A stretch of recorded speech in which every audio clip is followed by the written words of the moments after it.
घरमा जान्छ 2000 पैसा पनि जाँदैन अहिले 15 लाख भन्दा माथि पैसा आएको चाहिँ छैन त्यसो भएर महिला रोजगार लगायतका थुप्रै कामहरू चाहिँ हामीले गर्यौं दलित आयोजन कार्यक्रम हामीले गर्यौं छोरी खाता पनि हामीले खोल्यौं अहिले प्रत्येक प्रणालीका चाहिँ छोरी जन्मिने बित्तिकै खाता खोलिन्छ छोरीको नाममा पैसा जम्मा हुन्छ र हामीले तपाईले त्यो पैसा हामीले लगानी हामीले कुनै हाइटु पारमा गर्यौं भने प्रणालीका छोरीहरू सेर्दली चाहिँ हुन्छ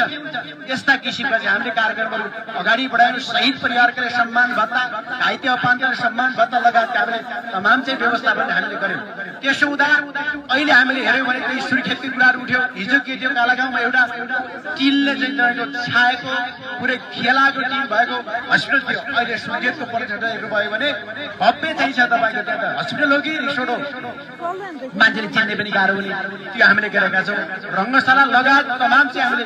सुर्खेतको पनि हामीले विकास चाहिँ हामीले गर्यौं त्यसो हुँदा तपाईँले फेरि मतदान दिइसकेपछि कालीकोट जिल्लासँग माग्न अरू 10 जिल्लाका मान्छे आएका छन् 718 वटा जिल्लाका मान्छे कालीकोटसँग आयो हिजो कालीकोट सधैँ माग्ने हामी कालीकोटले दिने ठाउँमा चाहिँ हामी तपाईँले पुगाउनु भयो धेरै राम्रो काम गर्नुभयो त्यसका लागि यो सबै तपाईँको श्रेय तपाईँको हो तपाईँले नजिताएको भए तपाईँले भोट नहालेको भए यो विकास हुँदैन थियो हामी अरू जिल्लालाई दिन पनि हामी सक्दैन थियौँ अरू जिल्ला हामीले माग्न पनि आउँदैन थियो यसमा सबभन्दा ठुलो योगदान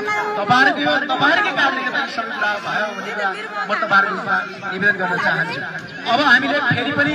हाम्रो चाहिँ दायित्व हाम्रो जिम्मेवारी हो हामी जित्ने चुनावमा हारौँला जितौँला चुनाव हार हुन्छ जित हुन्छ सबै कुरा चाहिँ हुन्छ तमाम चाहिँ मतदार जनताको बिचमा आएका चाहिँ छन् हामीले खालि चुनाव जित्नका लागि मात्रै राजनीति गरेका चाहिँ छैन हाम्रो पार्टीले केवल चुनावको लागि मात्रै राजनीति गरेको होइन चुनावमा त धेरै पछि हामी आयौँ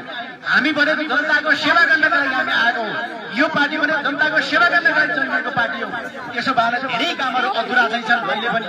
यो चाहिँ तपाईँको अहिले बर्खा आयो भने गाडीमा चाहिँ हामीले सडकमा गाडी कुदाउन सक्ने अवस्था छैन हामीले 12 मास चल्ने त्यो सडक बनाउनु छ कालो पत्रे पिच रोड चाहिँ हामीले बनाउनु छ धेरै चाहिँ तपाईँको कामहरू गर्न हामीले अझै पनि बाँकी चाहिँ छ अर्को कुरा हामीले भन्यौं विकास भनेको रोड खनेर ल्याउने बत्ती माथि बाल्ने टेलिफोनका टावर माथि राख्ने मात्रै विकास चाहिँ होइन त्यसो हुँदा हामीले हिजो भन्यौं पहिलो काम गरेको सडक हो दोस्रो बत्ती हो त्यसपछि अरू पूर्वाधार शिक्षा स्वास्थ्य क्षेत्रका पूर्वाधारहरू हुन् हामीले त्यही भनेको सबै लगानी हामीले यही केन्द्रित गर्यौं हाम्रो जति बजेट यहाँ केन्द्रित भयो अब हामीले भन्छौं अब हाम्रो प्राथमिकता भनेको जनताको उत्पादन वृद्धि गर्नेतिर हो अब हाम्रो लगानी गर्ने भनेको अहिले पनि गाडी रोड हामीले पुगाउला तर जनताले गाडी चढेर जान सक्ने क्षमता यदि राख्न सकेन भने त्यो विकासले पनि काम गर्दैन गाडी त कुद्ला पैसा हुने मान्छे मात्रै गाडी चढ्न सक्छन् पैसावालाका मात्रै गाडी आउलान् पैसा नभएका मान्छेहरू फेरि गाडी चढ्न सक्दैनन् खाली धुवा मात्रै खाने त्यो बाटोमा चाहिँ धुलो मात्रै खाने कामहरू चाहिँ हुन्छ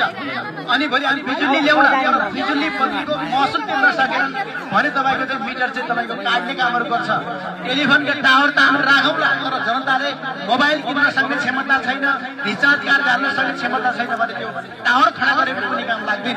त्यसो हुँदा हामीले अब जनताको आर्थिक उत्पादन वृद्धि गर्ने क्षेत्रहरू चाहिँ हामीले पहिचान गर्न जरुरी छ अब सडक आइपुगेको छ बत्ती आइपुगेको छ अब लगानीकर्ताहरू कालीकोट जिल्लामा आउँछन् अब हामीले फुटबल हाइटु पारलाई मात्रै अगाडि बढायौँ भने हजारौं जनाले रोजगारी त्यही पाउँछन् अब हामी रोजगारी चाहिँ खोजेर कालाबाहार जानु पर्दैन यही हाइटु पार फुटबल हाइटु पारमै हामी तमाम चाहिँ तपाईँको चाहिँ अहिले तपाईँहरू बेरोजगारहरूको रोजगारी चाहिँ सिर्जना चाहिँ हुन्छ आफ्नो योग्यता र क्षमताको आधारमा तपाईँले रोजगारी चाहिँ पाउनुहुन्छ त्यसपछि हामीले तत्काल चाहिँ हामीले उता